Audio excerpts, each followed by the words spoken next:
কার্তিক পুজোটা শেষমেশ আমাকেই করতে হলো। ঠাকুরমশাই এসেও কেন আমায় আরতি করতে হচ্ছে সেটাই তোমাদের সঙ্গে আজকে শেয়ার করব। তো চলো প্রথম থেকে শুরু করা যাক। আগের দিন তোমাদের দেখিয়েছিলাম যে কার্তিক পুজোর সবটা আয়োজন করা থেকে শুরু করে আমি কিভাবে একা হাতে সামলাচ্ছিলাম। তারপরের পার্টে চলো প্রথমেই রেডি হওয়া যাক। এই শাড়িটা আমাকে অষ্টমঙ্গলায় দিয়েছিল আমার মা। তো অষ্টমঙ্গলায় তো আর পরা হয়নি, তাই শাড়িটা বেশ 8 মাস পরে পরলাম আমি এই কার্তিক পুজোর জন্য। এতদিন তুলেই রেখেছিলাম, আর এই টিয়া কালারের জামদানি কিন্তু আমার একটাও ছিল না।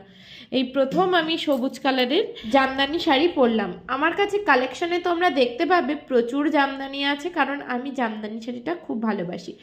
তোমাদের সঙ্গে কথা বলতে বলতে আমরা রেডি হওয়া হয়ে গেছে, একদমই সিম্পল সেজেছি। বিয়ের যে সমস্ত গয়নাগুলো ছিল সেগুলোর মধ্যে কয়েকটা মাত্র আমি পরেছিলাম। আমার গোছানো হয়ে গিয়েছে মোটামুটি 4টের মধ্যে।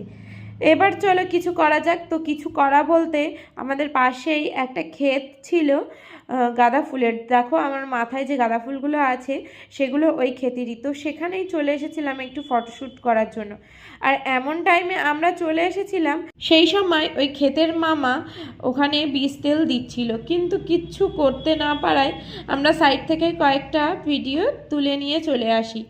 তো এই হচ্ছে ওদের বেশ অনেকটা এরিয়া জুড়ে ক্ষেত ছিল এবং প্রচুর ফুল ছিল। আমাদের ঠাকুর ঘরের যত ফুল লেগেছে আজকে আমরা কিন্তু এই মামার কাছ থেকেই নিয়েছি। আমি মাঝখানে একটু ভিডিও করে নিচ্ছিলাম, তখন মামা ওই সাইডে বীজ তেল দিচ্ছিল। তো দেখো এই যে এই মামারই এই ক্ষেত। তো মামাকে জিজ্ঞাসা করেই কিন্তু ভিডিওটা করা হয়েছে, তোমরা আবার ভেবো না। তারপরে আমরা একটু ভিডিও করে নিয়ে বাড়িতে চলে গিয়েছিলাম। তখন বেশ 5:30 মতো বাজে। আর এখানে আমার বর কিন্তু আমাদের বাড়িতে দুটো রাজহাঁস আছে, তার সঙ্গে বকবক করছে, এবং তারাও কিন্তু আমার বরের এতে সাই দিচ্ছে। তারপরে সন্ধে হওয়ার আগেই এখানে আমি আলতা পরে নিয়েছিলাম, কারণ সন্ধ্যের পরে নাকি আলতা পরতে নেই। বিয়ের পর প্রচুর নিয়ম আমি এখানে জানতে পারি।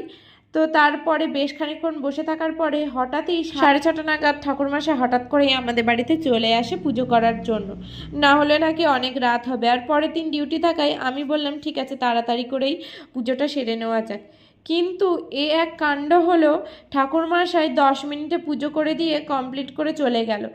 মানে আমি তো পুরোটা কমপ্লিট করেই গুছিয়েছিলাম, কিন্তু এখানে এত তাড়াতাড়ি পুজো হবে সেটা না আমি আন্দাজও করতে পারিনি।